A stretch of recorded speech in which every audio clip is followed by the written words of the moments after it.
دلیل جو ہوتی ہے اس سے بات سمجھنا ہوتا ہے، تو یہ یاد رکھیں کہ دلیل میں 3 چیزیں ہوتی ہیں۔ کتنی چیزیں؟ ایک یہ کہ دلیل کا ثبوت ہو، کہ وہ ثابت بھی ہے، جس کی طرف منسوب ہے، اللہ کی طرف یا رسول پاک کی طرف یا محیط سے ثابت بھی ہے۔ دوسرا یہ کہ اس عبارت کا جو معنی ہم نے سمجھا ہے واقعی عبارت والے کی مراد بھی یہی ہے۔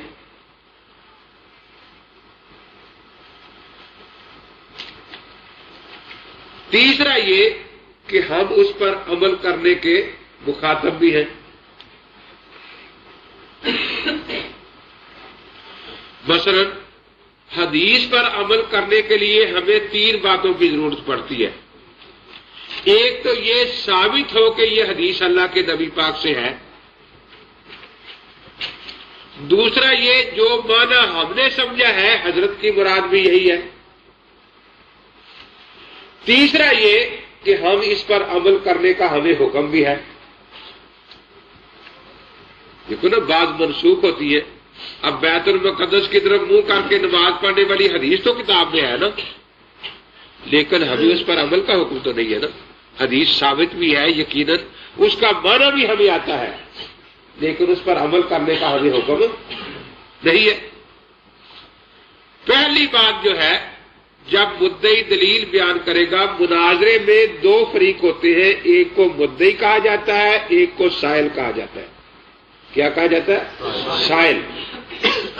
مدعی کا کام ہے اپنے دعوے کو دلیل سے ثابت کرنا،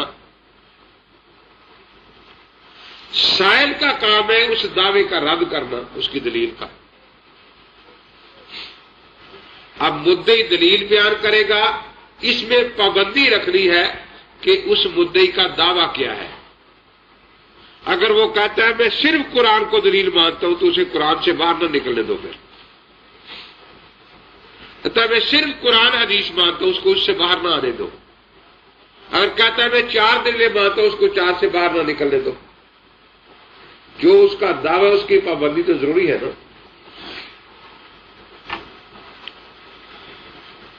اب مدعی جب دلیل بیان کرے گا تو سائل کے 3 کام ہوتے ہیں، سائل مناظر کے۔ سب سے پہلے کہ کیا یہ ثابت بھی ہے،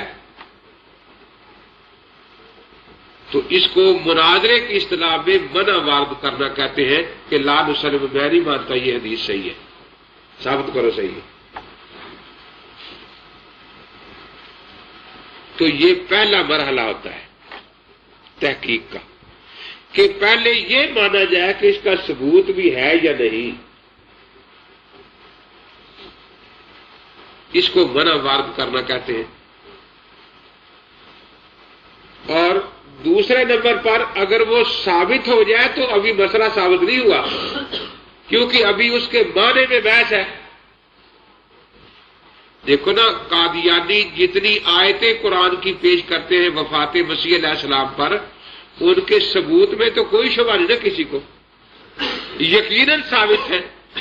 اب ثابت ہونے کے بعد بھی ان کا مسئلہ ثابت نہیں ہوا، کیونکہ اب اس کے دلالت پر بحث ہے کہ اس کا مطلب یہ ہے بھی جو لیتا ہے، یا اس کا مطلب اور ہی ہے۔ اس کے بعد بھی تحقیق مکمل نہیں ہوئی۔ تیسرا درجہ ہوتا ہے کہ کوئی دلیل شرعی سے ٹکرا تو نہیں رہی، تو پہلی بات کا انکار کرنا، اس کو منع کہتے ہیں۔ منع سے اگر وہ نکل گیا، اس نے دلیل کو ثابت کر دیا، اب اس پر نقض وارد ہوگا۔ تو سائل مناظر کہ اس کی دلیل کو مان کر کے بھئی جو دلیل تو صحیح ہے لیکن دلالت صحیح نہیں، اس کا مطلب صحیح نہیں جو تو لے رہا ہے۔ اس کے بعد تیسرا کام اس کا یہ ہوگا کہ اگر اس کے خلاف کوئی بات ہے، دلیل ہے، تو وہ بیان کرے گا کہ جب تک ان کا تو تعارض رفع نہیں کرے گا اس وقت تک تیرا دعویٰ ثابت نہیں ہو سکتا۔ تو مدعی کے ذمے ایک کام ہوتا ہے دلیل پیش کرنا، اور سائل مناظر کے ذمے 3 کام ہوتے ہیں، پہلا یہ کہ اسی دلیل کا ثبوت مانگنا کہ ثابت بھی ہے یا نہیں. اب جیسے قادیانی لکھتے کہ مولا علی قادری نے لکھا ہے لو کان عیسیٰ حیّا، حالانکہ مولا علی قادری تو وہی حدیث لکھی لو کان موسیٰ حیّا والی. اب قادیانیوں نے کیا کیا، مصر سے جا کر ایک فقہ اکبر کی شرح چھپوا لی، اس میں بجائے موسیٰ کے عیسیٰ کر دیا اور نام لگا دیا مولا علی قاری رحمۃ اللہ علیہ کے کہ جی مولا علی قاری نے حدیث لکھی لو کان عیسیٰ حیّا، تو پتہ چلا کہ عیسیٰ علیہ السلام زندہ نہیں ہے. تو ہم سرے سے اس کو مانتے نہیں، یہ تو الزام ہے مولا علی قاری رحمۃ اللہ علیہ کے ذمہ. تو سب سے پہلے سائل مناظر اس کے ثبوت کی تحقیق کرے گا کہ اس کی دلیل ثابت بھی ہے یا نہیں. اگر ثابت ہوگی تو اب بحث اس کی دلالت اور معنی پر آ جائے گی کہ اس سے جو یہ نکالنا چاہتا ہے وہ نکل بھی رہا ہے یا نہیں. جس طرح ایک قادیانی سے میری بحث ہوئی، محمد منشا اس کا نام تھا، زندگی وقف تھی اس کی قادیانی کی تبلیغ کے لیے. کہتا ہے میں نے 32 مناظرے کیے، آج 33واں ہے. اچھا، تو مناظرہ شروع ہوا، حیات وسیع ہوئی، ان کا ایک مسئلہ ہوتا ہے بیچاروں کا. میں نے کہا کہ پہلے مسئلہ جو اختلافی ہے نا، نقطہ اختلافی، وہ لوگوں کے ذہن میں ڈالو تاکہ پھر یہ فیصلہ کر سکے کہ دلیل اس نقطے کے موافق بھی ہے یا نہیں. اس کا آپ ہی سمجھا دیں. میں نے کہا میں تو سمجھا دیتا ہوں. میں نے کہا کہ ہمارا اختلاف یہ ہے، اس بات میں اتفاق ہے کہ عیسیٰ علیہ السلام نے آنا ہے. مرزا بھی مانتا ہے کہ یہ پیش گوئی متواترات میں سے ازالہ ہم نے. اتنی بات میں میرا اور ان کا اتفاق. اختلاف یہ ہے کہ آنا اصلی نے ہے یا بہروپیہ نے، وسیل نے اپنی پنجابی زبان میں ترجمہ ہے، آنا اصلی نے ہے یا بہروپیہ نے آنا ہے کسی. یہ ہمارا اختلاف ہے. ہم کہتے ہیں کہ اسی اصلی نہیں آنا ہے، یہ کہتے نہیں بہروپیہ نے آنا ہے.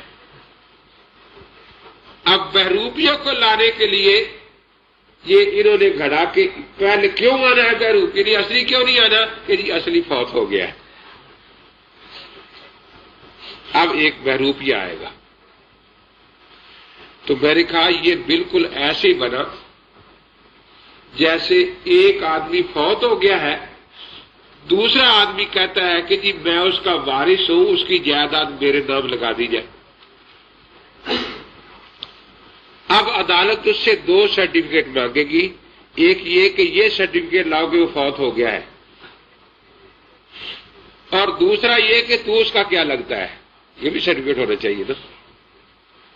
یہ تو نہیں کہ بس وہ فوت ہو گیا ہے اب میں ہو گیا ہوں، جب نہ کچھ لگے نہ کچھ. کچھ شادی تھی نا، تو کچھ لڑکی والے کے گھر مہمان آتے ہیں، ان کو ہمارے پنجابی والے بیڑ کہتے ہیں، جی بیڑ آیا ہوا ہے. کچھ ادھر سے آتے ہیں، اس کو بارات کہتے ہیں. تو ایک آدمی نے سوچا کہ بھی بھوک لگی، کھانا کھانا ہے، کر پہ بیٹھوں جا کے. تو وہ بارات والوں میں بیٹھ گیا. اب وہ جب میل ملاپ شروع ہوا، تعارف کے لیے کون ہے کہ یہ لڑکی کا شوہر ہے. چلتے رہے، یہ ماموں ہے، فلانا کا ہے، یہ داماد کا، دلہا کا. پوچھتے پوچھتے اس تک پہنچی کہ تو کون ہے. وہ اس نے پہلے نے کہا جی میں یہ شوہرا ہے. کہا تو کون ہے کہ میں لڑکی کا ٹٹیورا ہوں. کیا ہوں؟ ٹٹیورا ہوں. وہ سب نے کہا کہ کوئی نیا رشتہ ہی ہے، پہلے سنا نہیں. کہ وہ کیا ہوتا ہے؟ کہتا لڑکی کا باپ اور میں کسی زمانے میں اکٹھے ٹٹو چلایا کرتے تھے. تو بعض اس طرح کے نئے رشتے بھی بن جاتے ہیں نا جو پہلے دنیا نے کبھی سنے ہی نہ ہو. وہ بیچارہ ٹٹیورا بن گیا. تو اس سے پہلے کون سی بات چل رہی تھی؟ ہاں. تو میں نے کہا کہ اب یہ تو نہیں دے دیں گے. مولانا جلالی رحمۃ اللہ علیہ ایک دفعہ سنا رہے تھے کہ میں سفر میں تھا تو اڈے کی مسجد تھی تو میں نے کہا کہ چلو وضو ہے 2 رکعت پڑھ لیں. تو 3 آدمی بیٹھے ہیں. ایک کہہ رہا ہے عیسیٰ علیہ السلام فوت ہو گئے. وہ 2 کہہ رہے ہیں نہیں فوت ہوئے. میں نے کہا کہ یہ کوئی خبیث اس کو اب تنگ کر رہا ہے. میں بھی سلام نماز پڑھ کے قریب ہو گیا تو میں نے بڑی حیرت سے پوچھا بھی کون فوت ہو گیا ہے؟ تو کہا عیسیٰ علیہ السلام. اچھا مجھے پتہ نہیں دعا مانگ دو بھائی. میں نے ہاتھ کھڑے کر دیے اوپر پھیر دی. میں نے کہا اچھا اگلی بات اب بتاؤ کیا ہے؟ وہ تو فوت ہو گیا نا اگلی بات کرو کیا ہے؟ جی مرزا صاحب مسیح موعود ہے کہ وہ کیا لگتے تھے مرزے کے عیسیٰ علیہ السلام کے. وہ کیسے مسیح موعود ہے کہ اور کون ہے؟ کہ میں بھی بیٹھا ہوں. جی آپ کیسے مسیح موعود بن گئے؟ اس نے کہا میں مسلمان نہیں بن سکتا کافر خبیث نہیں بننا ہے. مسیح موعود میں مسلمان تو ہوں نا. تو عجیب بات ہے کہ میں مسلمان مسیح نہیں بن سکتا. اللہ نے کافر کو بنانا ہے کسی کو مسیح. اب وہ اٹھ کے بھاگا. اب وہ پکڑے بھی بیٹھ تو صحیح بات تو سن لے کہ نہیں میں نہیں بیٹھتا میں جاتا. تاج دن ساری سنا رہا تھا لطیفہ کہ گاؤں کا نمبردار جا رہا تھا. آج کل تو ممبروں کا حکومت آ گئی. نمبردار خیر پہلے کسی زمانے میں نمبردار کی حکومت ہوتی تھی باقاعدہ. سلام کر رہے چودھری صاحب السلام علیکم. پگڑی باندھی ہوئی ہے. تو وراثت جا رہی تھی ساتھ اس کا چھوٹا سا بچہ تھا. تو بچوں کا ذہن بڑا رنگین ہوتا ہے. اس نے دیکھا کہ اس کی بڑی عزت ہو رہی ہے. جو اٹھتا ہے چودھری صاحب السلام علیکم. امی یہ کون ہے؟ تو بیٹا یہ نمبردار ہے ہمارے گاؤں کا. اچھا. اس نے پوچھا امی جب نمبردار مر جائے گا پھر نمبردار کون بنے گا؟ اس نے کہا اس کا بیٹا. اس نے تھوڑا پھر سوچا کہ امی اگر اس کا بیٹا مر گیا پھر دیکھا پھر اس کے خاندان سے کوئی بنے گا. کہا امی اگر اس کا سارا خاندان مر گیا پھر. اب ماں سمجھی کہ اصل میں یہ بیچارہ نمبردار بننا چاہتا ہے. اس نے کہا بیٹا ساری دنیا کے نمبردار بھی مر جائے تو وراثت کے بیٹے نمبردار نہیں بننا. تو یہ بات نہ سوچ. عیسیٰ علیہ السلام فوت ہو یا نہ ہو مرزے کا کوئی تعلق نہیں اس مسئلے کے ساتھ. تو مرزا بھی بن جائے مسیح موعود. تو میں نے یہی کہا کہ دیکھو اب اس کے ذمے 2 سرٹیفکیٹ ہیں. ایک یہ پیش کرے کہ عیسیٰ علیہ السلام فوت ہو چکے ماضی کا صیغہ ہو. اور ایک یہ کہ یہ ہو آیت یا حدیث کہ مرزا کیا لگتا تھا عیسیٰ علیہ السلام کا. ٹٹیورا تھا یا کچھ کیا آخر کوئی رشتہ ہوگا ادھر. تو پہلے میں نے کہا پہلا سرٹیفکیٹ آپ پیش کریں. وما محمد الا رسول قد خلت من قبلہ الرسل. نہیں ہے محمد صلی اللہ علیہ وسلم مگر رسول مر گئے آپ سے پہلے سارے رسول. بیٹھے تھے وہ کتابوں کی دکان پر سارے رسول. بیٹھے تھے وہ کتابوں کی دکان پر. قرآن پاک ترجمے والے رکھے تھے. میں نے کبھی جس کا وضو ہے ترجمہ اٹھا لو ذرا دیکھو کیا ترجمہ. وہاں لکھا تھا گزر چکے آپ سے پہلے کئی رسول. میں نے کہا آپ نے سارے کس کا ترجمہ کیا تھا؟ کل نفس ذائقۃ الموت. کل نفس. میں نے کہا آپ پڑھی ہے دوبارہ نہ پڑھ بیٹھنا کہیں. کہ کیوں کیا ہوگا؟ میں نے کہا بھائی یہی آیت دیکھ کر تیری بیوی کو بھیج رہا ہوں کہ منشا مر گیا ہوا ہے تو آگے نکاح کر لے.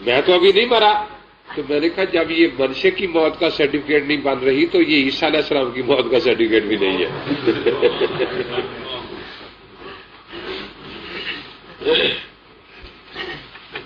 اب کہتا ہے جی میں وہ آیت پیش میں عیسیٰ علیہ السلام کا نام ہو. میں نے کہا نام میں سرٹیفکیٹ میں نام ہوتا ہے، آپ وہی پیش کریں. وَإِذْ قَالَ اللَّهُ يَا عِيسَىٰ إِنِّي مُتَوَفِّيكَ. اب آیت پڑھ کے تو لوگوں سے کہتا ہے یہ مولوی بڑے ضدی ہوتے ہیں، سچی بات ماننا ان کی قسمت میں نہیں ہے. دیکھو آپ سارے جانتے ہیں کہ ہر شہر میں ہر گاؤں میں ایک رجسٹر ہوتا ہے جس پر لکھا ہوتا ہے پیدائش اور موت کا رجسٹر. اس میں لکھا تھا متوفی فلاں، متوفی فلاں، متوفی فلاں، متوفی فلاں. تو وہاں آپ اس کا معنی کیا کرتے اس لفظ کا؟ کہتے مرا ہوا. کہتے دیکھو تم سب مان گئے ہو، مولوی بالکل نہیں مانے. میں نے کہا میں تو بالکل مانتا ہوں. مان لیا؟ میں نے کہا پھر سرٹیفکیٹ بن گیا یا نہیں؟ میں نے کہا بن گیا. پھر میں نے کہا کس کا بنا؟ عیسیٰ علیہ السلام کا نہیں، اللہ کی موت کا بنا ہے. وہ کیسے؟ میں نے کہا کرو ترجمہ، وہ چوکیدار والا معنی لگاؤ ذرا. واہ میں نے اور اس میں نے جب قال اللہ ہو، اللہ نے کہا. کون کہنے والے ہیں؟ کس کو؟ یا عیسیٰ، اے عیسیٰ انی متوفی، بے شک میں مرا ہوا ہوں. تو چوکیدار والا معنی کر رہے ہیں نا. تو میں نے کہا اللہ کی موت کا سرٹیفکیٹ بن گیا ہے، عیسیٰ علیہ السلام کا بھی نہیں بنا. وہ تو ایسا گھبرایا، کہتا جی میں نے 32 مناظرے پہلے کیے ہیں، کبھی کسی نے یہ کہا ہی نہیں مجھے. میں نے کہا چلو آج تو ماسٹر سے مناظرہ ہے نا، آج ہی صحیح. میں نے تو کہہ دیا ہے نا. پھر تجھے یہی نہیں پتا کہ کس کا سرٹیفکیٹ پیش کرنا ہے. بڑا پریشان. تو یاد رکھو موضوع متعین کرنا آدھا مناظرہ ہوتا ہے. باطل پرست جو ہوتے ہیں ان کی ہمیشہ کوشش یہی ہوتی ہے کہ موضوع کوئی غلط قسم کا رکھ لیا جائے، کوئی اس میں ایسا بات رکھ لی جائے جس سے شور مچانے کا موقع ملے. تو موضوع مقرر کرنا مناظرے میں، مناظرے کے 3 حصے لکھتے ہیں: مبادیات مناظرہ، اوساط مناظرہ، مقاط مناظرہ. مبادیات مناظرہ اسی کا نام ہے کہ یہ طے کیا جائے کہ موضوع کیا ہے مناظرے کا، یہ طے کیا جائے کہ مدعی کس کس دلیل کو مانتا ہے، یہ طے کیا جائے کہ جگہ کون سی ہوگی وغیرہ، وقت وغیرہ طے کیا جائے. اب ایک دفعہ لاہور مناظرہ تھا، اس ساتھیوں نے رکھ لیا. مرزائیوں سے جلال الدین شمس مناظر تھا. اب انہوں نے لکھوا لیا کہ قرآن حدیث کے سوا کوئی بات پیش نہیں ہوگی. اب یہ مرزے کی کتاب اٹھایا مسلمانوں اور شور مچاتے رکھ دو، یہ حدیث کی کتاب ہے رکھ دو. کیونکہ ان کی کوشش ہوتی کہ مرزے کی کتابیں سامنے نہ آئے، اس میں فون پھنس جاتے نا بیچارے. صبح سے 12 بج گئے، وہ اور کوئی کام رکھ دو. اب سب نے سوچا کہ بھی علامہ خان محمود کو بلاؤ. علامہ صاحب آ گئے. جلال الدین شمس نے دیکھا کہ علامہ صاحب آ گئے ہیں. علامہ صاحب آپ نے شرطیں پڑھ لی ہیں؟ جی آپ سنا دیں. کہ قرآن حدیث کے سوا کوئی بات پیش نہیں کرنی. بہت اچھا. علامہ صاحب نے مرزے کی کتاب اٹھائی کہ جی کیا اٹھایا ہے؟ مرزے کی کتاب. شرط نہیں سنی قرآن حدیث. علامہ صاحب کہتے تیرے جیسا جہل میں نے دیکھا، حدیث نبی کی بات کو کہتے میں تیرے نبی کی بات سنانے لگا ہوں. تو اتنا جاہل ہے، مناظرہ کرنے آ گیا، تجھے پتہ نہیں حدیث کس کو کہتے ہیں؟ تیرے نبی کی حدیث ہی تو سنا رہا ہوں. اب جب اس پر آئے تو پھر تو مرزائیوں کی موت ہوتی ہے نا. اب انہوں نے کتابیں باندھنی شروع کر دی. علامہ صاحب پڑھ رہے تھے اذا الشمس کوورت، جناب شمس تھا نا مناظر ان کا، اذا الشمس کوورت. اب وہ چاہتے تھے کہ ان میں کوئی لڑائی کرائی جائے. مسجد میں لکھا تھا یا اللہ یا محمد، جہاں مناظرہ ہونا تھا. تو جلال الدین شمس نے پوچھا کہ علامہ صاحب یہ یا اللہ یا محمد کا لکھنا جائز ہے؟ علامہ صاحب نے فرمایا کہ ہمارے پاس دو ہی تو نعمتیں ہیں، ایک اللہ ایک محمد، اور ہمارے پاس ہے کیا؟ دو ہی تو نعمتیں ہمارے پاس، ایک اللہ اور ایک محمد، اور ہمارے پاس ہے کیا؟ اب جو وہ چاہتا تھا وہ علامہ صاحب اس طرف آئے نہیں. دیکھا مولانا علامہ صاحب یہ تو آپ پنجابی میں ترجمہ کر رہے ہیں، ان کا عربی میں ترجمہ کیا ہے؟ دیکھا کہ پنجاب کی مسجد میں لکھا ہوا، عرب کی مسجد میں لکھا ہوا ہی نہیں ہے. جبکہ عرب کی مسجد میں دکھائے گا وہاں بات کر لیں گے، یہ تو پنجاب میں لکھا ہوا ہے.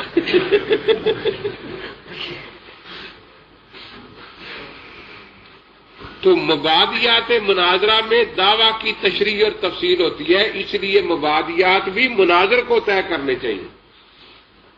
ہمارے یہ ہوتا ہے کہ ان پڑھ دکاندار ایک لکھ دیتا ہے اور ہمیں بتا دیتا ہے، باندھ کے بٹھا دیتا ہے وہاں. تو موضوع جتنا زیادہ واضح ہوگا باطل پرست چل ہی نہیں سکتا. ختم نبوت پر اسی طرح ایک دفعہ ہوا، رات کو 12 بجے مجھے آ کے جگایا جی وہ مناظرہ آیا ہوا ہے قادیانیوں کا. تو میں نے کہا صبح سے ہی کہ نہیں اس نے چلے جانا ہے. میں نے کہا بڑا تیز ہے کوئی. میں نے مرزا بشیر الدین محمود کی وہ چھوٹی سی کتاب ہے ختم نبوت کی، وہ بس پکڑ لیا چلا گیا. پھر کس بات پر مناظرہ ہوگا؟ جی اجراء نبوت پر. ٹھیک ہے، میں نے کہا پہلے نقطہ اختلاف واضح ہو جائے کیا ہے. جی آپ واضح کر دیں. میں پہلے چاہتا ہوں کہ مجھے کوئی کہے واضح کرنے کا. میں نے کہا دیکھیے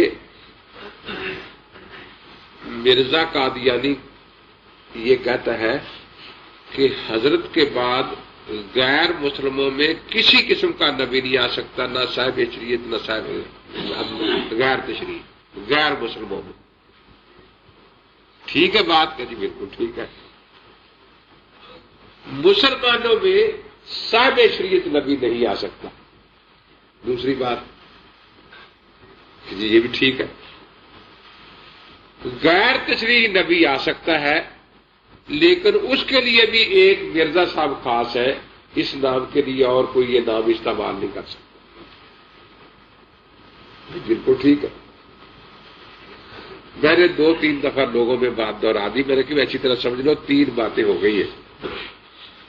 غیر مسلموں میں کسی قسم کا نبی نہیں آ سکتا، نہ تشریعی نہ غیر تشریعی.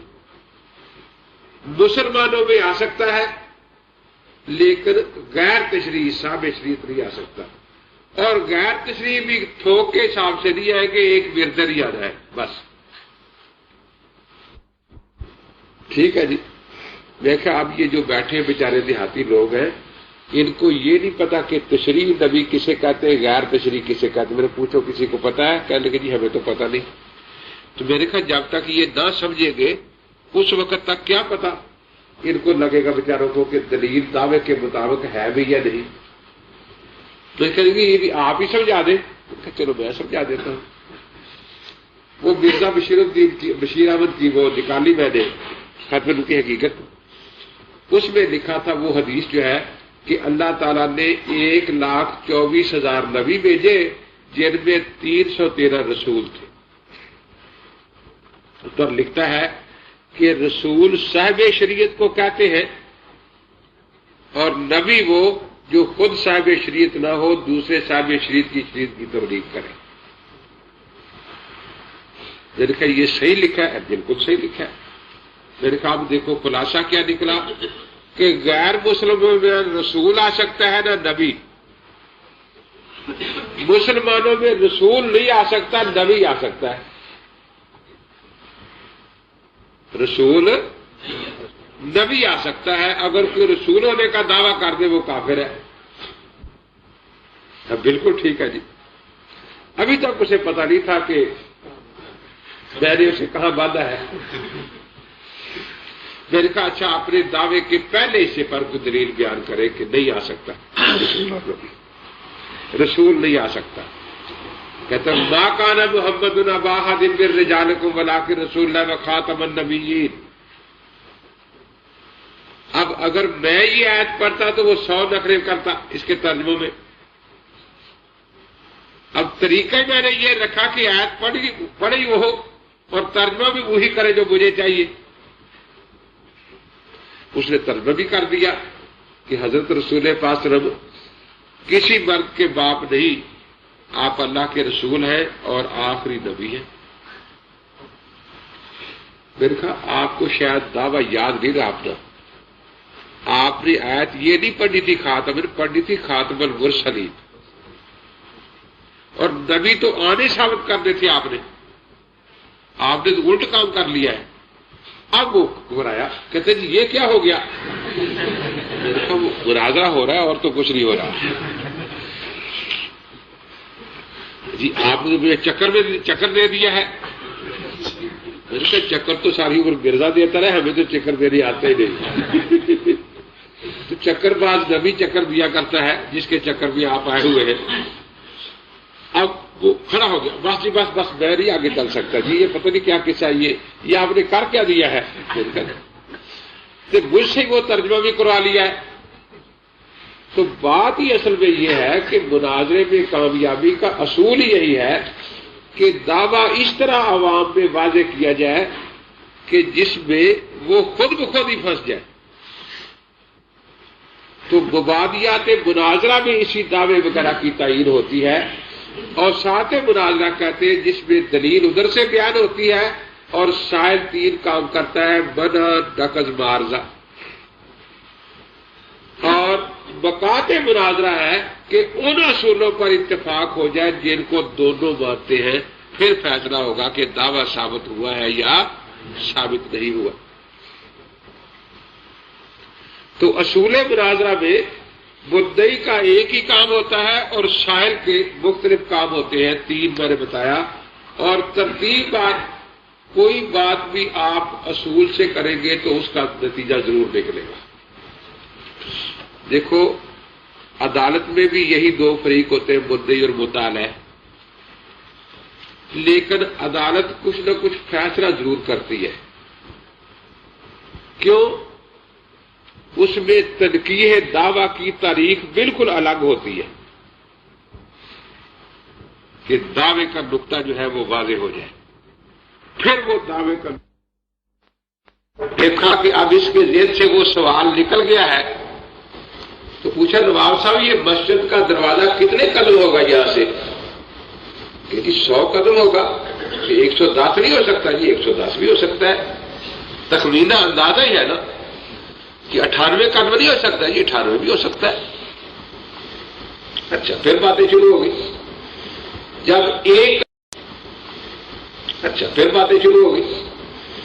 جب ایک قدم رہ گیا دروازہ تو پوچھا نواب صاحب کتنے قدم ہے مسجد کا دروازہ؟ جی 1 قدم. کہ 2 نہیں ہو سکتا جی، 2 کیسے ہے ہی 1؟ کہ آدھا، کہ جی آدھا بھی نہیں ہو سکتا. فرمایا نبی اتنا قریب سے لیتا ہے اس لیے قطعی ہے، اور ولی اتنا دور سے لیتا ہے اس لیے اس میں تخمینوں کا دخل ہو جاتا ہے، اس لیے اس میں ظنیت آ جاتی ہے. پھر دوسری مثال سمجھائی کہ دیکھو کچھ شیشے ہوتے ہیں اس میں چیز اتنی ہی نظر آتی ہے جتنی ہے، اور بعض میں بڑی چھوٹی نظر آتی ہے. یہ بال بھی ستون جتنا نظر آتا ہے. تو جس میں اتنی ہی نظر آتی ہے وہاں اپنے اندازے کی ضرورت نہیں ہوتی. جس میں اب بال اتنا بڑا موٹا نظر آئے گا تو وہاں ہمیں اندازہ لگانا پڑے گا کہ جی اتنا موٹا نظر آیا اصل میں ہے کتنا، تو اس میں اپنے اندازے کا دخل ہو جائے گا نا. اس لیے کشف بعض اوقات خواب کی طرح قابل تعبیر بھی ہوتے ہیں، جیسے خواب قابل تعبیر ہوتا ہے. تو پہلا فرق یہ ہے کہ نبی کی وحی جو ہے وہ قطعی ہوتی ہے اور ولی کا الہام اور کشف جو ہے اس میں ظنیت ہوتی ہے. دوسرا فرق یہ ہے تحدی، چیلنج. ملا علی قاری رحمۃ اللہ علیہ فقہ اکبر میں لکھتے ہیں التحدی دعوی فر النبوہ، کہ تحدی جو ہے چیلنج کرنا یہ نبوت کی فرع اور شاخ ہے. ایک خر کی عادت ظاہر ہوئی، اب نبی اس زمانے میں چیلنج کر سکتا ہے کہ کوئی اس معجزے کا مقابلہ نہیں کر سکتا، اور اللہ تعالیٰ کا قانون بھی یہی ہے کہ اس وقت وہ چیز کسی دوسرے کے ہاتھ پر اس طرح ظاہر نہیں کرتی. کیوں؟ نبی کے سامنے پوری امت کو جھکانا مقصود ہے، اور ولی یہ چیلنج نہیں کر سکتا. ایک ولی کے ہاتھ پر ایک کرامت ظاہر ہوئی ہے، عین ممکن ہے کہ وہی کرامت اس وقت 100 اولیاء اللہ کے ہاتھ پر ظاہر ہو جائے. تو اس لیے یہ چیلنج نہیں کر سکتے، اور وہ تحدی اور چیلنج کر سکتا ہے جو نبی ہوتا ہے. تیسرا فرق یہ ہے کہ ان کے الہامات میں مبشرات ہوتے ہیں. شاباش دے دی، مثلا کوئی 4 نفل زیادہ پڑے تو اچھا خواب آ گیا تاکہ اور زیادہ اس کو. کبھی کوتاہی ہو گئی تو ذرا خواب میں ڈرا دھمکا دیا گیا تاکہ آئندہ یہ کوتاہی نہ کرے. اس قسم کے خواب اور کشف ہوتے ہیں جو اولیاء اللہ کے ہوتے ہیں. اس میں کوئی تشریح یا کام نہیں آ سکتے کہ بھی پہلے 5 نمازیں پڑھتے اور تمہیں 3 اور رہ گئی. وہ جیسے مسلمہ کذاب نے دعویٰ کر دی میں نبی ہوں، اور وہ خربوزوں کو دیکھ کر خربوزہ کہتے رنگ پکڑتا ہے. وہ ایک نبڑی بھی کھڑی ہوگی سجا کہ حضور نے یہی فرمایا تھا نا میرے بعد نبی نے یہ کہا تھا کہ نبڑی بھی نہیں آئے گی. اب وہ بھی اپنا لشکر لے کر چل پڑی، یہ بھی چل پڑا. جب ملاقات ہوئی 2-3 دن ایک خیمے میں رہے، بعد میں پتا چلا کہ نبی اور نبی کا نکاح ہو گیا ہے، نہ گواہ نہ کچھ. اب جو واپس آئی تو اس کی امت نے پوچھا کہ مہر کیا لیا ہے؟ اس نے کہا کہ مہر کا تو ہوش نہیں رہا مقرر کیا جاتا ہے، جب گواہوں کو ہوش نہیں تو مہر کہاں مقرر کرنا. تو عرب میں مہر بڑی عزت سمجھی جاتی تھی نا. وہ امت بگڑ گئی کہ ہم کیا بتائیں کہ نبی نے مہر کیا لیا ہے. تو پھر وہ گئی تو اس نے کہا کہ اچھا عشاء اور فجر کی نماز مہر میں معاف کی جاتی ہے. تو اس قسم کے الہامات اور کشف نہیں ہوتے کہ جس میں احکام شریعہ ہوں. دیکھیے یہ بھی فرق سمجھے، دین اور دنیا میں فرق کیا ہے. احکام شریعہ اور تکوینیہ کیا ہوتے ہیں؟ ایک وہ کام ہے جن میں ہمارا کوئی دخل نہیں. دیکھیے آپ کے اور میرے جسم میں رگوں میں خون گردش کر رہا ہے نا، دوڑ رہا ہے. تو آپ ذرا 2 منٹ کے لیے روک لیں، روک سکتے ہیں؟ نہیں. جو صبح آپ نے ناشتہ کیا ہے وہ ہضم ہوتا جا رہا ہے، اس کو 1 گھنٹے کے لیے روک لینا ہضم نہ ہو. روک سکتے ہیں؟ نہیں. بادل ٹنوں پانی ہے، لیکن حکم یہ ہے کہ فیصل آباد بس رہے جا کے، تو یہاں والے 1 پیالہ بھی نہیں لے سکتے. ایسے کام جس میں ہمارا کوئی دخل نہیں ہے ان کو تکوینیات کہتے ہیں. اس کا تعلق ہوتا ہے مسئلہ توحید کے ساتھ. لیکن جو کام بھی ہم اپنے ارادے سے کریں گے اس کو تشریعی کام کہا جاتا ہے. ہم نے یوں نظر بھی اٹھا کے ڈالی نا، اس کا کوئی نہ کوئی شریعت میں حکم ہے. اچھی جگہ پڑی ہمیں ثواب ملے گا، غلط جگہ پڑی ہمیں گناہ ہوگا. دیوار پر ہی پڑ گئی، اس کا بھی حکم ہے شریعت میں کہ مباح ہے، کم کم چلو گناہ اور عذاب نہیں ہے، مباح ہے. ہم اپنے ارادے سے جو قدم بھی اٹھائیں گے اس کا یقیناً کوئی نہ کوئی حکم ہے شریعت میں. تو جن کاموں میں ہمارے ارادے کا دخل ہے ان کو احکام شریعہ کہا جاتا ہے. جن میں ہمارے ارادے کا کوئی دخل نہیں ان کو احکام تکوینیہ کہا جاتا ہے. احکام تکوینیہ کا تعلق کس کے ساتھ بتایا میں نے؟ توحید کے ساتھ. احکام شریعہ کا تعلق تقلید کے ساتھ. تو احکام شریعہ اور تکوینیہ، اس طرح دین اور دنیا کا فرق سمجھے۔ دنیا مؤنث کا صیغہ ہے، اس کا مذکر ہے ادنا۔ جس طرح نہر کے دو کنارے ہوں تو جو ہماری طرف ہوگا اس کو دنیا کہا جائے گا، اور جو پرلی طرف ہوگا اس کو اخرى کہا جائے گا۔ اسی طرح موت ایک بارڈر ہے، اس کے پہلے کے لیے جو بھی آپ کام کریں کہ اس کا نفع نقصان موت سے پہلے ہمیں مل جائے، یہ دنیا کا کام ہے۔ اور جو کام بھی آپ موت کے بعد کے نفع نقصان کے لیے کر رہے ہیں وہ دین کا کام ہے۔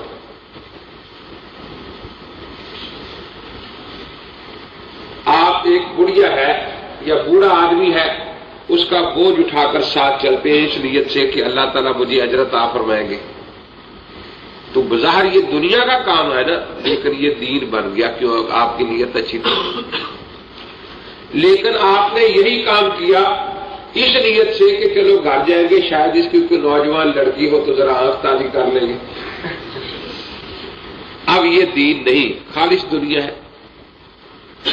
آپ سپیکر پر تلاوت قرآن پاک کی کر رہے ہیں، کس نیت سے؟ کہ سامنے مکان میں جو لڑکی ہے وہ چھت پر آئے تو چلو دیکھ لیں۔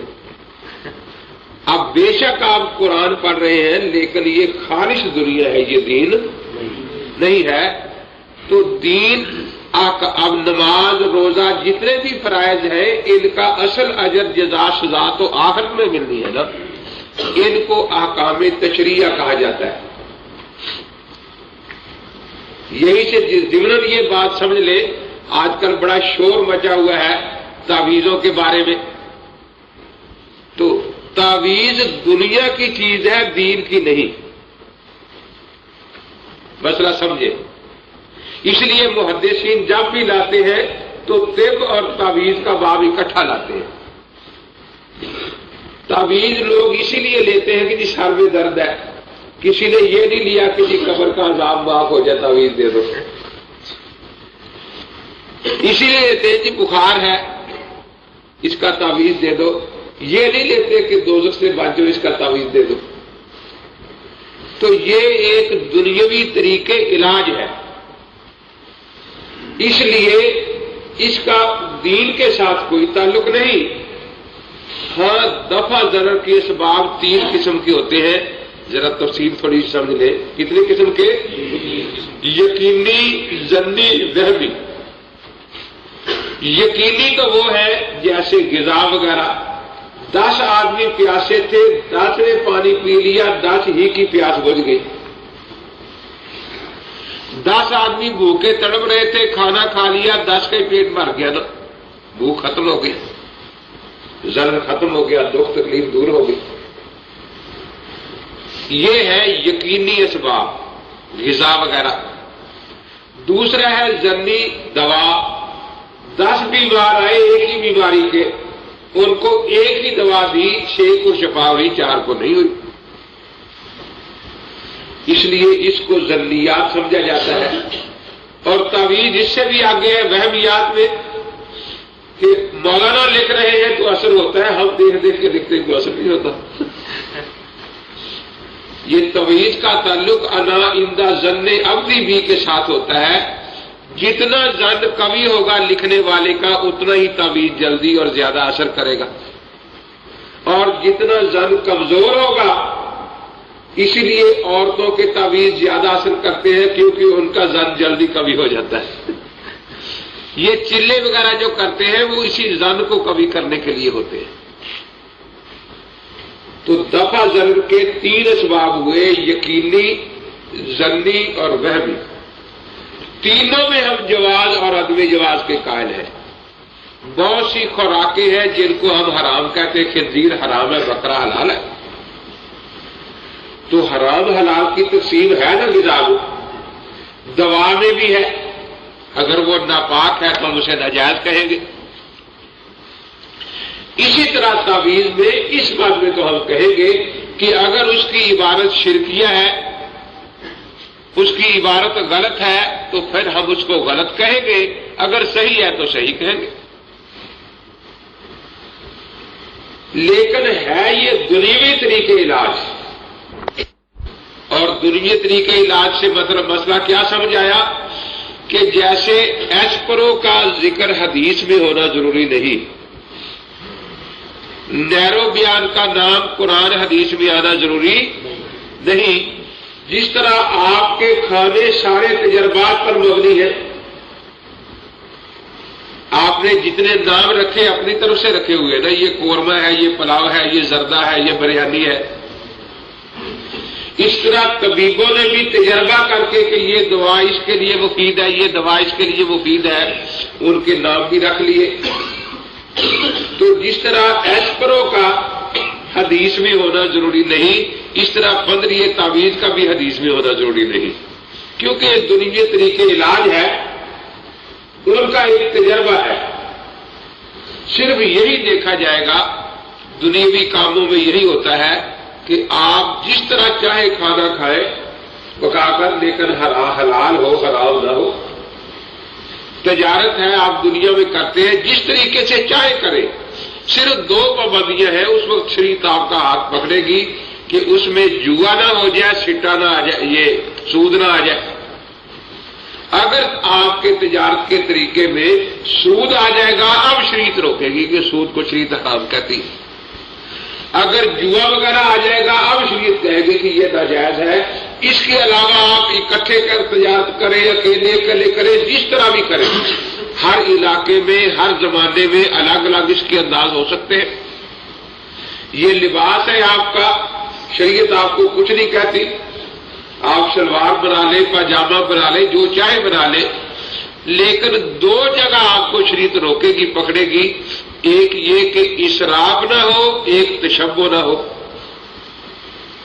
جہاں تشبہ ہوگا، پہچان ہوگی کہ یہ کسی خاص کافر قوم کا لباس ہے، دیکھنے والے کہیں کہ یہ سکھ جا رہا ہے، تو یہ تشبہ ہو گیا نا، وہاں شریعت کہے گی کہ بھئی یہ کام اب ناجائز ہے آپ کا لباس۔ یا اسراف ہو، یہاں تک بازو پھیلے ہوئے ہیں اور پیچھے گلی کا سارا کوڑا کرکٹ صاف کر رہی ہے چادر، تو یہ اسراف ہے، اب آپ کو شریعت روکے گی۔ تو جس طرح ان دنیوی کاموں میں تجارت ہو، لباس وغیرہ ہو، ان میں آپ کو کھلی چھٹی ہے، ہاں جہاں شریعت کی مخالفت ہوگی وہاں شریعت آپ کو روکے گی۔ اسی طرح یہ تعویذ ہے، یہ دم ہے، اسی طرح یہ تعویذ ہے، یہ دم ہے، یہ دنیوی طریقے علاج ہے۔ جہاں اس میں کوئی شرکیہ بات آئے گی یا غلط بات آئے گی، وہاں اس کو شریعت غلط کہے گی، ورنہ یہ ایک طریقے علاج ہے۔ جیسے کہ دوا دے کر پیسے لینا جائز ہے، اجرت تعویذ کی اجرت بھی جائز ہے، اور جو صحیح تعویذ ہے اس کو صحیح کہا جائے گا، جو غلط ہے اس کو غلط کہا جائے گا۔ جو حلال غذا ہے اسے حلال کہا جائے گا، جو حرام ہے اس کو حرام ہی کہا جائے گا۔ تو یہ دین اور دنیا میں تشریح کر رہا تھا، تعریف کر رہا تھا، تو دین اور دنیا کا کچھ فرق ذہن میں آیا یا نہیں؟ احکام تشریعہ وہی ہوتے ہیں جس میں اوامر اور نواہی ہو، حلال حرام کی باتیں ہوں، اور حکم بھی ایسا ہو جو میں سمجھا رہا ہوں کہ اس کا نفع نقصان، عذاب ثواب آخرت میں ملنا ہو۔ اب نماز کا حکم آیا، جو پڑھتا ہے اس کو فائدہ آخرت میں ملے گا نا، اور جو نہیں پڑھتا اس کے عذاب بھی۔ روزے، یہ حکم تشریع ہے۔ روزے حج کا حکم آیا، جس پر روزہ حج فرض ہے، اگر وہ رکھتا ہے اس کو اجر ملے گا، اور قیامت میں، آخرت میں، اور جو نہیں رکھتا اس کو سزا ہوگی آخرت میں۔ لیکن اگر آخرت کا امر نہیں ہے، وَأَوْحَيْنَا إِلَىٰ أُمِّ مُوسَىٰ، ہم نے موسیٰ کی ماں کی طرف وحی کی، تو یہ وحی کیسی تھی کہ اس بچے کی حفاظت کیسے کرنی ہے، دنیا کا ایک کام تھا، اس لیے ہم اس کو نبیہ نہیں مانتے، کیونکہ یہ وحی نبوت نہیں تھی، اس میں احکام شریعہ نہیں تھے۔ وَأَوْحَىٰ رَبُّكَ إِلَى النَّحْلِ، شہد کی مکھی کی طرف اللہ تعالی نے وحی فرمائی، تو ہم شہد کی مکھی کو نبی نہیں مانتے، کیونکہ وہ شہد تیار کرتی ہے جو دنیا کے فائدے نقصان کی چیز ہے، آخرت کا فائدہ نقصان اس سے کوئی متعلق نہیں۔ تو پتہ چلا کہ نبی کے ساتھ جو وحی خاص ہے وہ احکام شرعیہ کی وحی ہے۔ دوسرا یہ کہ اس وحی میں قطعیت ہوتی ہے، ولی کے کشف میں ظنیت ہوتی ہے۔ اس طرح خرق عادت ہے، عادت یہ ہے کہ جوڑا ہو اونٹ اونٹنی کا، پھر اونٹنی پیدا ہو، یہ عادت ہے۔ اور خرق عادت ہے کہ پہاڑ سے نکل آئے، جیسے ذاکر صالح علیہ السلام۔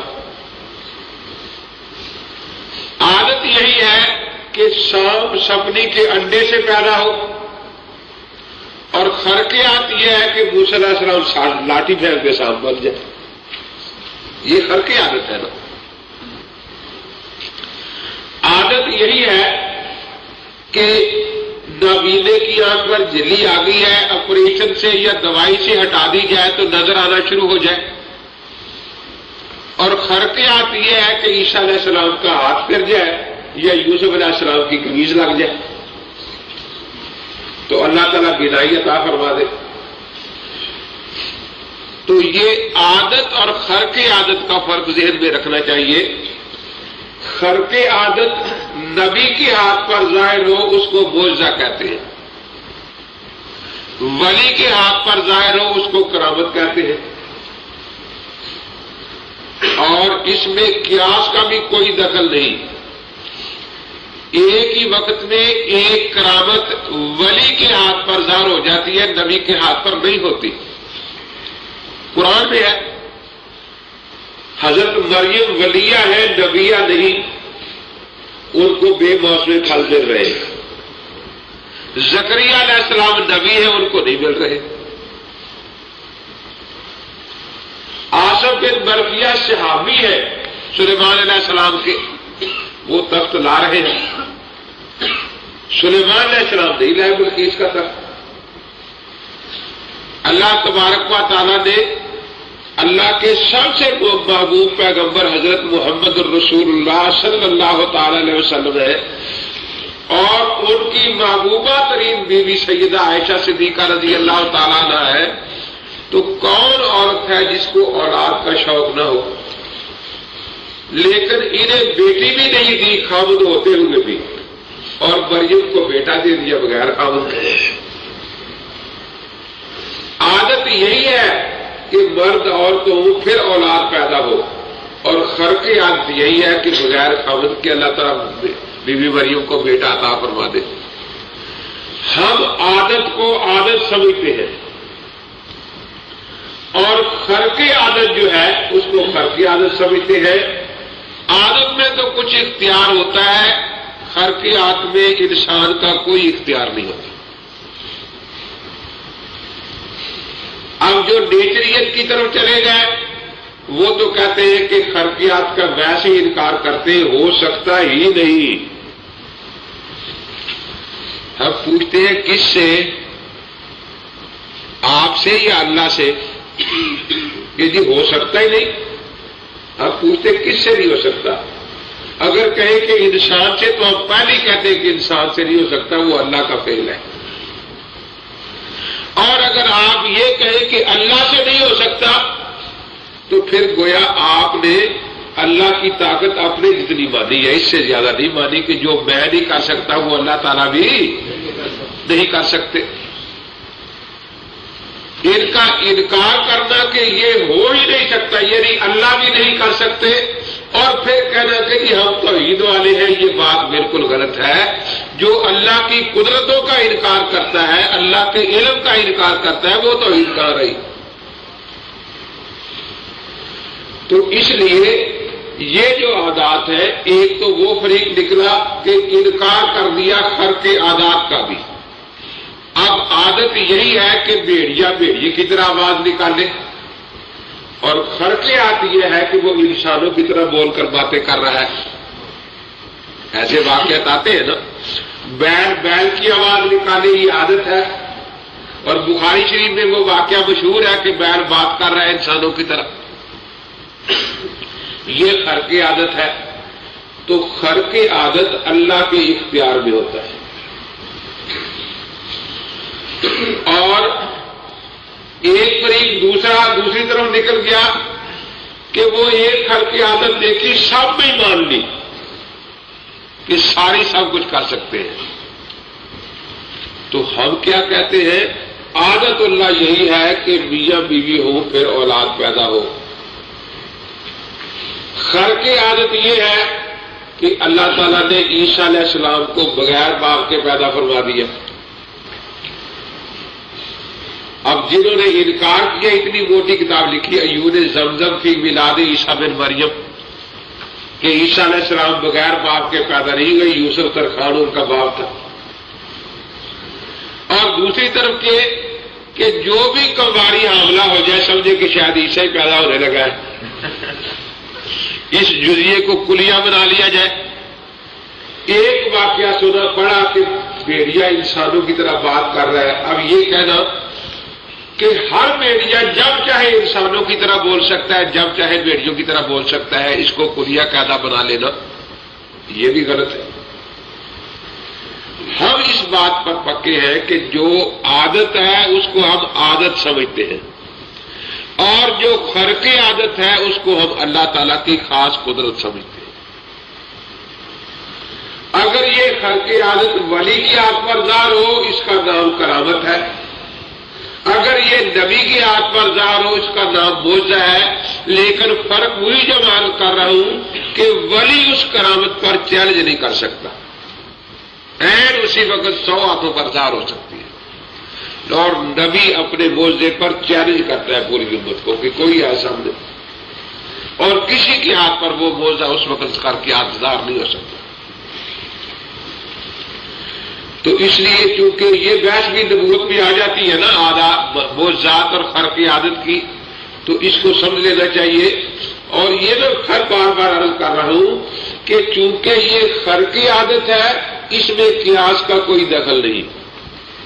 عین ممکن ہے بڑے کے ہاتھ پر نہ ہو، اور پھر عین ممکن ہے جب اللہ تعالیٰ چاہے معراج کی رات وہ اتنا زمین کو کھینچ دیا کہ فوراً بیت المقدس پہنچ گئے، تو کیا ہجرت کے سفر میں بھی اللہ تعالیٰ یہ فرما سکتے تھے یا نہیں؟ لیکن نہیں، وہاں باقاعدہ اونٹنی خریدی ہے، پورا سفر طے کیا ہے، ساری مشکلات برداشت فرمائی ہے۔ پانی اختیار میں ہو تو تیمم جائز ہے؟ نہیں۔ معلوم ہوا کہ جو آپ کے مبارک ہاتھوں سے پانی نکلا تھا وہ آپ کے اختیار میں نہیں تھا کہ جب چاہے نکال دے، ورنہ دوسرے وقت میں تیمم بھی تو حضرت نے فرمایا ہے نا۔ تو آپ کے اپنے اختیار میں نہیں تھا وہ، تو معجزہ نبی کے اختیار میں نہیں ہوتا، کرامت ولی کے اختیار میں نہیں ہوتی۔ اب دیکھیے مثال کے طور پر عیسیٰ علیہ السلام کے معجزات کا قرآن پاک میں ذکر ہے، حالانکہ قرآن پاک عیسائیوں کی گمراہی کے بعد نازل ہوا ہے نا، اور عیسائیوں کی گمراہی یہی تھی کہ انہوں نے ان معجزات کو مسیح علیہ السلام کی اپنی قدرت سمجھ لیا تھا، لیکن اللہ تبارک و تعالی نے ان معجزات کو نکالا نہیں قرآن سے، بإذن اللہ بتلا دیا کہ یہ اللہ کے حکم سے ہوتے تھے، ان کی اپنے اختیار کو اس میں کوئی دخل نہیں تھا۔ اب دیکھیے ہم جب معجزات مسیح علیہ السلام کا مطالعہ کرتے ہیں، بیان کرتے ہیں، تو چونکہ ہر معجزے کو اللہ کی قدرت سمجھتے ہیں نا، تو ہمیں ہر معجزہ دلیل توحید نظر آتا ہے، کیونکہ خدا کی قدرت اور نکل کر سامنے آ رہی ہے۔ لیکن انہی معجزات کو جب عیسائی پڑھتے ہیں، بیان کرتے ہیں، وہ چونکہ مسیح کی قدرت کہتے ہیں، تو ہر معجزہ ان کے لیے شرک بن جاتا ہے، کیونکہ وہ شرک کی دلیل بن گیا نا، توحید کی دلیل نہ رہا۔ اسی طرح بزرگوں کی کرامات کو جن لوگوں نے عیسائی ذہن سے پڑھا ہے، وہ تبلیغی نصاب پر اعتراض کرتے ہیں، جی یہ کرامات اس میں کیوں آ گئی ہے، اس قسم کی چیزیں کیوں ہیں؟ ہم کہتے ہیں کرامت جس کی ہاتھ پر ظاہر ہوئی اس کا بھی قصور نہیں، عیسائیوں کی گمراہی میں عیسیٰ علیہ السلام کا کوئی قصور نہیں.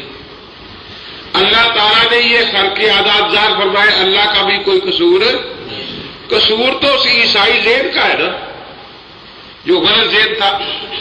تو جو لوگ ان بزرگوں کی کرامات کو عیسائی ذہن سے پڑھتے ہیں ان کو یہ کرامات شرک نظر آتی. وہ کتابیں لکھتے ہیں تبلیغ نصاب شرک ہے، اور جو ان کو اسلامی ذہن سے پڑھتے ہیں ان کو یہ ساری کرامات اللہ کی توحید کے دلائل نظر آتے. تو قصور ان کرامات میں نہیں، اس ذہن کا ہے.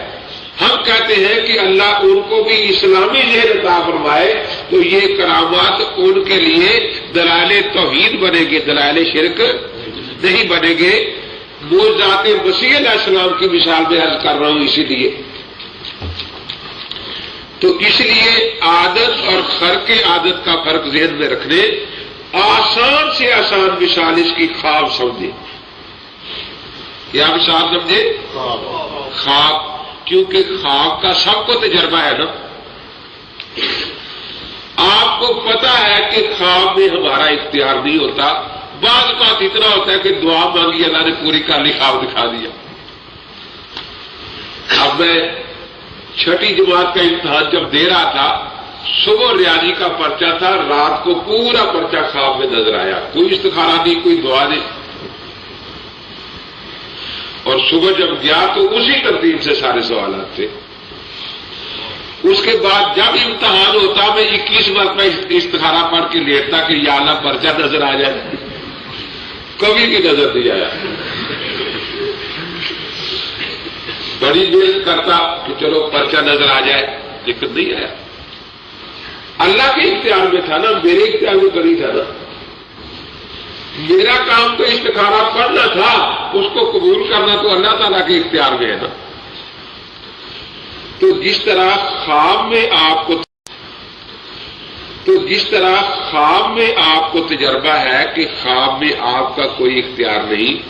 اللہ تعالیٰ چاہے ایک رات میں 10 خواب دکھا دے، چاہے آپ 10 دن میں ایک بھی نہ دیکھیں. ایک فرق سمجھ آیا. دوسرا یہ کہ خواب میں آپ کو تجربہ ہے. چھوٹی بچی کہہ رہی ہے آج میں نے خواب دیکھا ماموں جی آئے ہیں، اور واقعتاً ماموں جی آ بھی جاتے. ایسا ہو جاتا ہے یا نہیں؟ اب کوئی اس وقت یہ نہیں کہتا کہ تجھے خواب آیا، تیری امی کو کیوں نہیں خواب آیا کہ میرا بھائی آیا ہے؟ تو جھوٹ بولتی ہے. تیرے بڑے بھائی اور بڑی بہن کو خواب کیوں نہیں آیا؟ تو جھوٹ بولتی ہے. تو کوئی یہ کہنا نہیں کہ جو چھوٹی کو خواب آیا وہ بڑی کو بھی آئے، جو چھوٹے کو خواب آیا بڑے کو بھی. کوئی قاعدہ ہے یہ؟ اللہ تعالیٰ چاہے چھوٹے کو دکھا دے چاہے بڑے کو دکھا دے، یہ اس کے اختیار کی بات ہے نا. جو آواز سلیمان علیہ السلام کے تابع تھی، ان کا تخت اٹھائے پھرتی تھی، کیا وہ ہجرت کے سفر میں حضرت کے تابع نہیں کی جا سکتی تھی؟ یقین کی جا سکتی تھی، لیکن اللہ کی مرضی پر ہے نا. اسی لیے یہ چیزیں اللہ تبارک و تعالیٰ کی مرضی سے تعلق رکھتی ہیں. اس میں یہ نہیں ہوتا کہ یہ چھوٹے کی ہے کوئی کرامت ظاہر ہو گئی تو چونکہ یہ بات اللہ کے نبی سے ثابت نہیں ہے اس لیے ولی سے بھی ثابت نہیں ہو سکتی. یہ اسی طرح کی حماقت ہے کہ چونکہ ماں کو یہ خواب نہیں آیا میرا بھائی ایسے بچے کو بھی نہیں آ سکتا. تو جو بھی ایسی باتیں ہوتی ہیں ان کے بارے میں خواب کا تصور جو ہے یہ ذہن میں رکھیں کہ جیسے کیونکہ خواب کا آپ کو تجربہ ہے نا اور آپ کو یقین ہے کہ اس میں ہمارا کوئی اختیار نہیں. اسی طریقے سے اللہ تعالیٰ چاہے جیسے خوابوں میں آپ دیکھتے ہیں کسی آدمی کو زیادہ خواب آتے ہیں، کسی کو بہت کم آتے ہیں، کسی کے زیادہ سچے نکلتے ہیں، کسی کے ویسے بہمی سے ہوتے ہیں. اسی طرح کسی بزرگ کو زیادہ کشف ہوتا ہے، کسی کو کم کشف ہوتا ہے، کیونکہ ادھر سے اللہ تبارک و تعالیٰ کی مرضی ہے نا. تو یہ خرق عادات، یہ کشف وغیرہ کیونکہ اسی بحث سے تعلق رکھتے ہیں. کچھ مرزا قادیانی نے بھی ان کو بگاڑنے کی کوشش کی ہے اور اس میں افراط تفریط ہو رہی ہے. ایک فریق تو سرے سے انکار کرتا ہے شرک ہے جی، اور دوسرا اس کو قاعدہ کلیہ بنا لیتا ہے کہ جو کنواری بچہ جاتے اس کا نام عیسیٰ ہی ہونا چاہیے. موسیٰ علیہ السلام نے پتھر پر لاٹھی ماری، چشمے جاری ہو گئے. اب یہ کہنا کہ جہاں بھی پانی دیتے ہیں موسیٰ علیہ السلام ہی جا کے دیتے ہیں، یہ اس جزیے کو کلیہ بنانا ہے. کھانا گھر کی عادت آ گیا، دسترخوان کھا لیا، اب یہ کہ سب کو کھانا وہی دے رہا ہے. نہیں، اللہ تبارک و تعالیٰ کی قدرت ہے یہ ساری. تو عادت اور خر کی عادت کا فرق، ولی کی کرامت جو ہے اس میں تحدی اور چیلنج نہیں ہو سکتا، میں یہ فرق عرض کر رہا ہوں. اور نبی کے بولنے میں چیلنج اور تحدی ہوتا ہے. کیوں؟ نبی کا انکار کفر ہے، ولی کی ولایت کا انکار کفر. اس کی آنکھ پر جو کرامت ظاہر ہو رہی ہے صرف اس لیے کہ اس کو شاباش ملے یا اس کے مرید ذرا کام تیز کر دے اور اللہ کا دین کا کام زیادہ کرے شوق سے، اس یہ مقصد ہوتا ہے. اور نبی جو ہے اس کے ماننے نہ ماننے کا تعلق کفر اور اسلام کے ساتھ ہوتا ہے. تو یہ میں عرض کر رہا تھا کہ یہ جتنے الفاظ آتے ہیں، یہ تصورات، ان کی تعریفات ذہن میں ہو تو پھر تو بات سامنے آتی ہے. اب بروز اور تناسق کا مرزا نے جو گڑبڑ کیا ہے مسئلہ، بروز کہتے ہیں ظاہر ہونے کو، اس کی ضد ہے کمون. تو بروز اور کمون کا مسئلہ مرزا قادیانی نے اپنی کتابوں میں چھیڑ دیا کھاؤ کا. تناسق اور چیز ہے. تناسق یہ ہے کہ اس کی روح نکل کر کسی دوسری چیز میں چلی جائے. وہ ہندو تناسق کے قائل ہے نا. ایک ہندو ایک کتیا پکڑ لایا، بیوی کہتا ہے کہ اس کا ذرا اچھا کھانا وغیرہ دینا، یہ مجھ سے پیار بڑی کرتی ہے، معلوم ہوتا ہے جو میری ماں مری تھی نا شاید اس کی روح اس میں آگے گئی ہے. اب اس کو باندھ دیا، وہ بیوی بیچاری روز اس کو اچھا کھانا دے کہ یہ میرے خاوند کی ماں ہے، ساس ہے میری. اب کاتک کا مہینہ آیا تو مشہور محاورہ ہے نا، کاتک کی کتیا کا کیا اعتبار، کیونکہ کاتک کے مہینے میں کتیا کی شہوت جوش پر ہوتی ہے نا. اب سارے گاؤں کے اکٹھے ہو گئے کتے وہاں.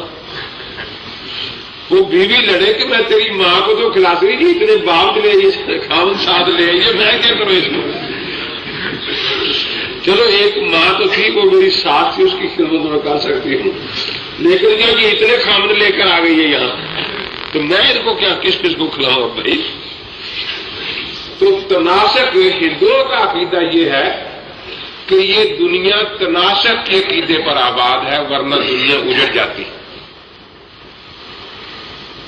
جو لوگ گناہ کرتے ہیں وہ اگلی جون میں گندم کی شکل میں آ جاتے ہیں، آموں کی شکل میں آ جاتے ہیں، اور اگر گناہ نہ ہوتا تو آئندہ تو اگلے جون کو گندم کھانی نہیں سیکھنا ہوگی نا.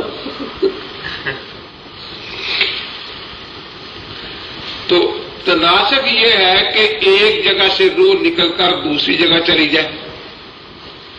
بروز یہ ہے جیسے آپ دیکھتے ہیں کہ کسی پر جن وغیرہ کا سایہ ہوتا ہے نا، تو اس کی زبان پر جن بول رہا ہوتا ہے.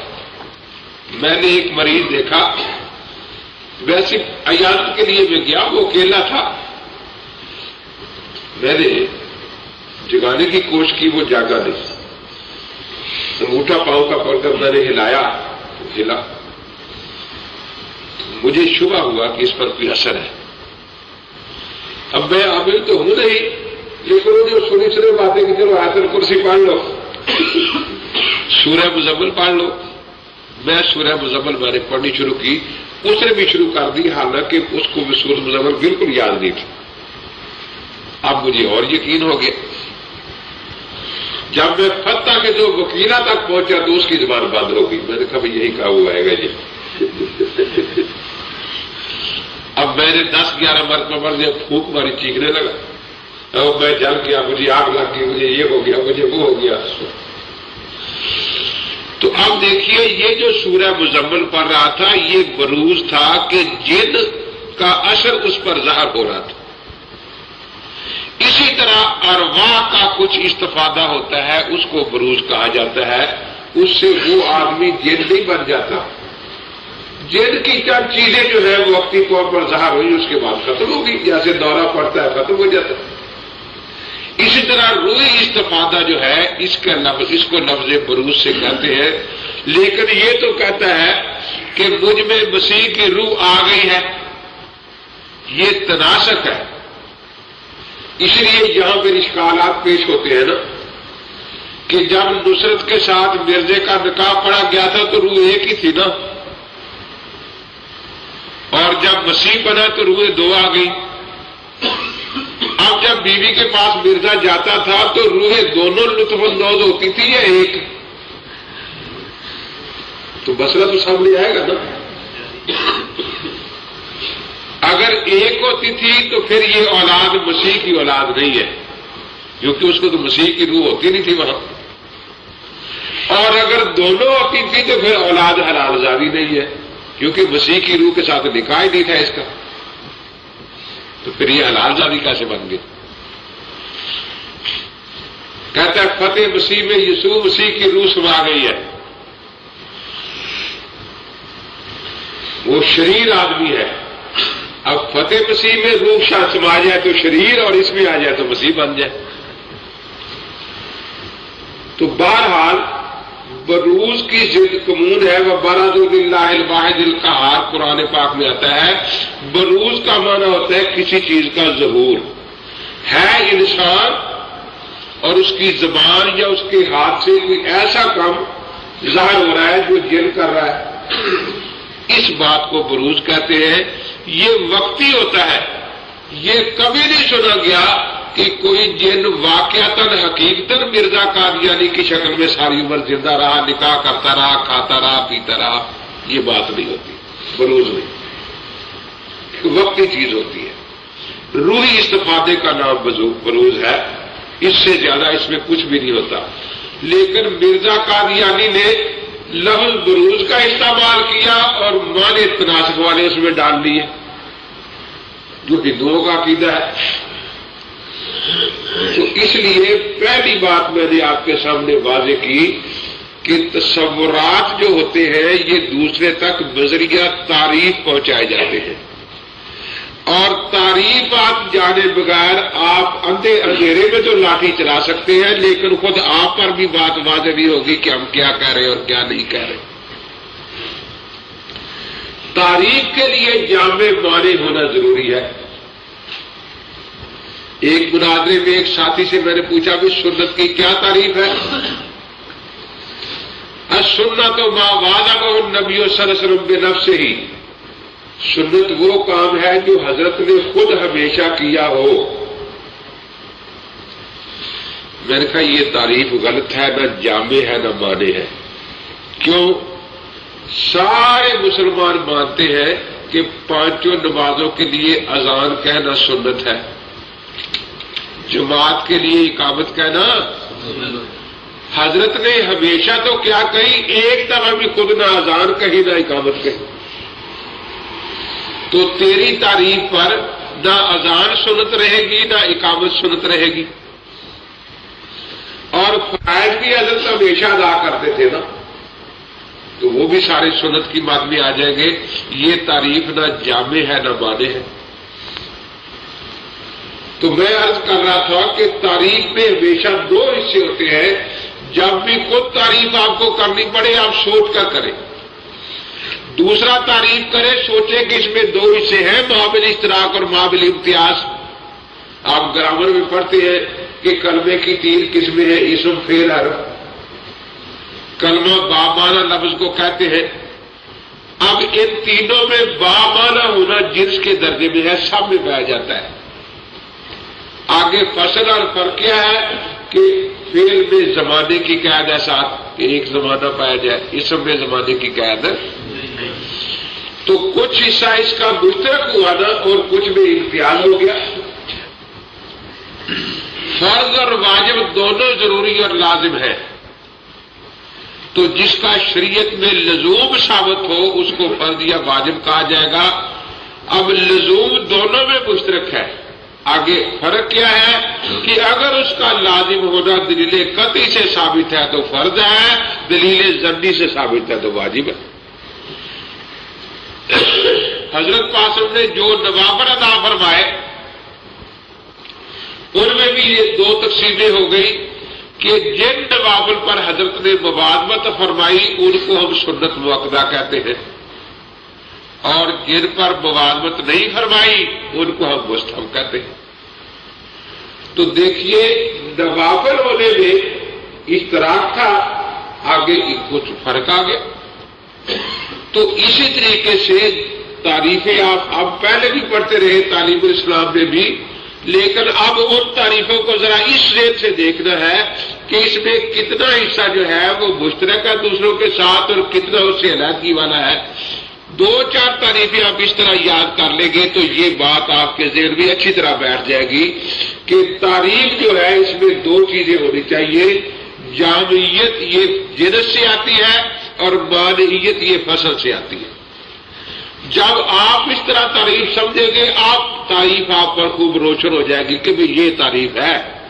اسی طرح دوسرے سے تعریف کروانی ہے، اس سے بھی اسی طرح سوچ سمجھ کے کروانی ہے۔ تو تعریف سے تصورات واضح ہوتے ہیں اور اپنا تصور دوسروں کو آپ سمجھا سکتے ہیں، دوسرے کا تصور سمجھنے ہے تو آپ اس سے تعریف پوچھیں گی جس کی تعریف کیا ہے، اور تعریف میں دونوں چیزیں دیکھیں کہ جنس اور فصل ہے یا نہیں۔